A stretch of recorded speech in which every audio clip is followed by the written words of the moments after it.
আসবো না করে বার্থডে গার্লের বাড়িতে চলে এসেছি। কালকে থাকতে পারবো না কিন্তু আজকে থাকবো, কিন্তু আস্তে আস্তে ওর বার্থডে কেক কাটিং খাওয়া দাওয়া সব হয়ে যাবে, আমি আস্তে আস্তে সন্ধ্যা হয়ে যাবে, কিছু করার নেই। তো কি রে বেলুন কোথায় ঘরে? বেলুন কালকে তো সবাই বার্থডেতে সাজায়, তাই বেলুনটা না সাজিয়ে আমি ফুলের ডেকোরেশন। তো চলো একটু আমাকে দেখা, চলো তোমাদেরকেও দেখাই। প্যান্ডেল দেখাই। এই দেখো অলরেডি এখানে দুই কাকিমা মানে রিমির শাশুড়ি মা রিমির মা এখন থেকে রান্না বান্না শুরু করে দিয়েছে এখানে। চলো এবার দেখাই ওদের অনুষ্ঠানের ডেকোরেশন। এই যে আমার কি মনে হচ্ছে, আমার মনে হচ্ছে যে তোদের বিয়েতে এসেছিলাম না, আমি ঢুকতে আমার মনে হচ্ছে আমি আবার রিমি সৌমেনের বিয়েতে এসেছি। সিরিয়াসলি এরকমই সেম ছিল ডেকোরেশন। আর এখানে এই দেখো এখানে কি কেক কাটিং হবে?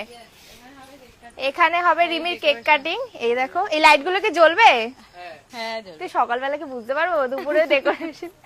যাই হোক খুব সুন্দর লাগছে, সিরিয়াসলি খুব সুন্দর লাগছে। এখানে যখন একদম শাড়ি টাড়ি পরে কেক টেক কাটবে দারুণ লাগবে। কিন্তু সৌমের ডিজে কোথায়? বউ ভাতের ডিজে কোথায়? আর ওখানে হবে খাওয়া দাওয়া। এই যে এখানে হয়েছে খাওয়া দাওয়ার আয়োজন।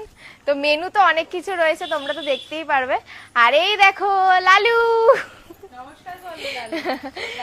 দেখলে প্রথমে নমস্কার করে। বাহ, তো কালকে তো রিমি খুব এক্সাইটেড, কি রে গিফট পাবি তো এত কেমন লাগছে? খুবই ভালো লাগছে। আচ্ছা একটা কথা বল, মানে আমরা তো জন্মদিন অনেকবার করেছি ছোটখাটো করে, কিন্তু এইটা তো জীবনের সবথেকে বড় জন্মদিন হবে তো, যেটা অনেক লোকজন আসবে। একদমই সেম, আমিও এরকম এত বড় করে করিনি, আমি একদিন করবো জন্মদিন তোদেরও। তো চলো। তুমি একটা খবর কিন্তু এখনো জানো না। কি বল?